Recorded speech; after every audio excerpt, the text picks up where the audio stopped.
สวัสดีค่ะวันนี้ Kiss Cooking มีวิธีแปลงโฉมเค้กธรรมดาให้กลายเป็นเค้กผีเสื้อง่ายๆมาฝากกันไปดูวิธีทำกันเลยค่ะ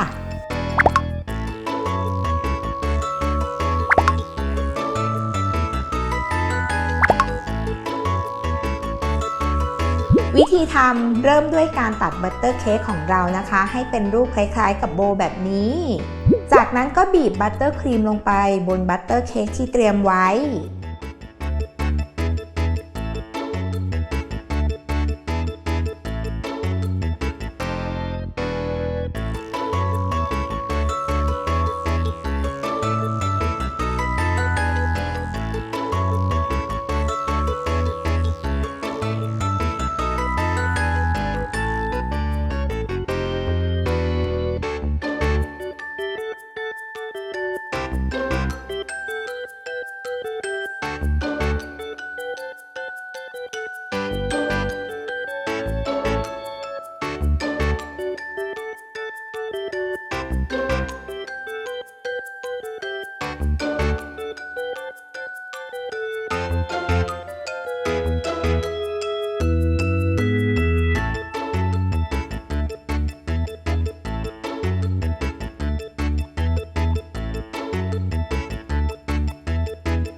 ปาดครีมให้เรียบตามรูปทรงของเค้ก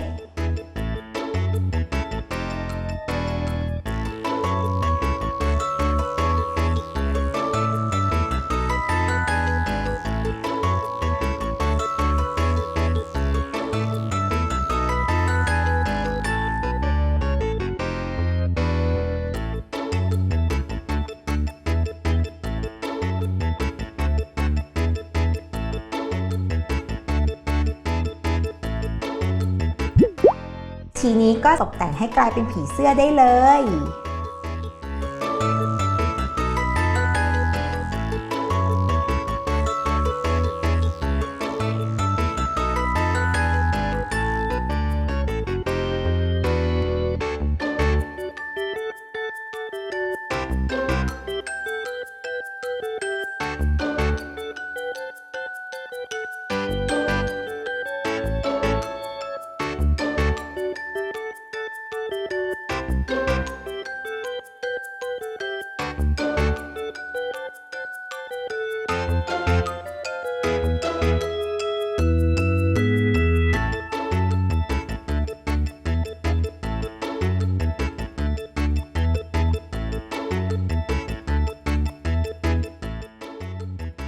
เรียบร้อยแล้วเค้กผีเสื้อไม่ยากเลยใช่ไหมล่ะ